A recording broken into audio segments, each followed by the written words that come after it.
Good morning students, welcome to science online class. Today we will discuss the topic unit 2 matter and materials. Students, in this topic today we are going to study about grains. What is grain? Grain is a very small and very hard dry seed. So grain means a very small hard dry seed.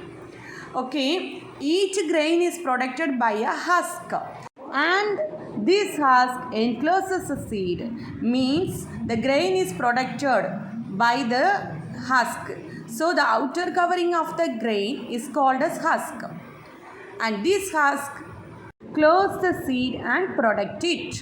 Okay, so the husk is the outer covering of grains. So today we are going to study about some important grains and their uses. The first one is wheat.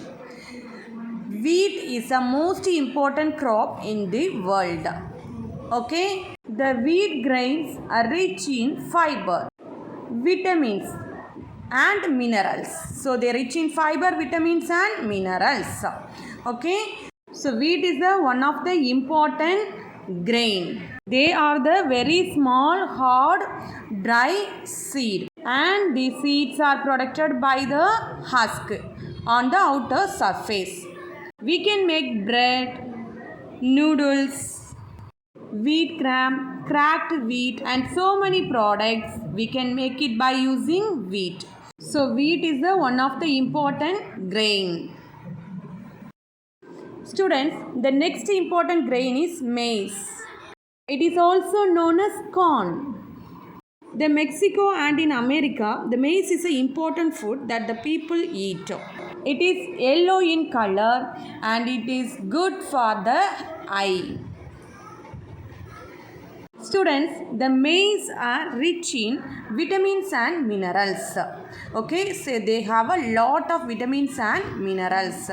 We can prepare the sweet corn, corn chips, and breakfast cereal from the maize. So these are the products of maize or corn. So the corn is one of the grain. Students, the next important grain is rice. Rice is our staple food. It is a type of grass. So the rice is a type of grass only. Students, rice contains a lot of carbohydrates.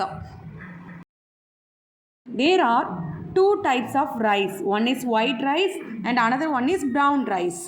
The brown rice is a whole grain that contains the fibrous bran. It means outer skin. So the brown rice is usually considered much healthier than the white rice. So the brown rice is good for our health compared to the white rice. So we can make a lot of products from the rice. Idli, idiyappam, puttu, appams, etc. from rice. Students, now we will study about millets. Millets are the group of small seeded grasses. It's a very small seed. Okay, it's a grass variety. They are widely grown around the world as a cereal crop for fodder. Fodder means it used as a food for the animals and human food. So the millets are the cereals that are used as a food for animals and for the human. Okay, so these are some varieties of millets. Students, all these millets are rich in fiber. The fiber is one of the minerals that is good for our health. So all these millets have fiber. Some of the millets are barnyard millet, foxtail millet, finger millet and sorghum. These are the important millets. Students, now look at these two glass tumbler. I filled some water in these two glass tumbler. Okay. Have you seen that some object float in the water and some object that sink in the water? Okay, now we will do some experiment. Now I take the screw and drop into the water. Screw sinks in the water, isn't it? Now I take the stone and drop in the water. The stone also sink in the water. Now I take the plastic plate and drop in the water. Now the plastic plate floats on the water. See students, some objects sink in the water and some objects float on the water. Why some objects sink in water and some objects float on the water?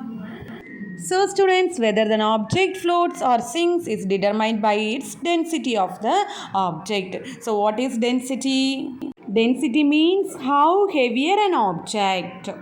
Students, when an object is immersed into the liquid exert or apply some force on the object. So that force is called as upthrust. Students, the force of the liquid is lesser than the density of the object. Then the object sinks in the water. Okay, then the force of the liquid is heavier than the density of the object. Then the object floats in the water. Here the object density is less than the liquid force. But here the object density is high than the force of the liquid. So the object sinks in the water. Okay. But here the object floats because the force of the liquid is very high towards the object.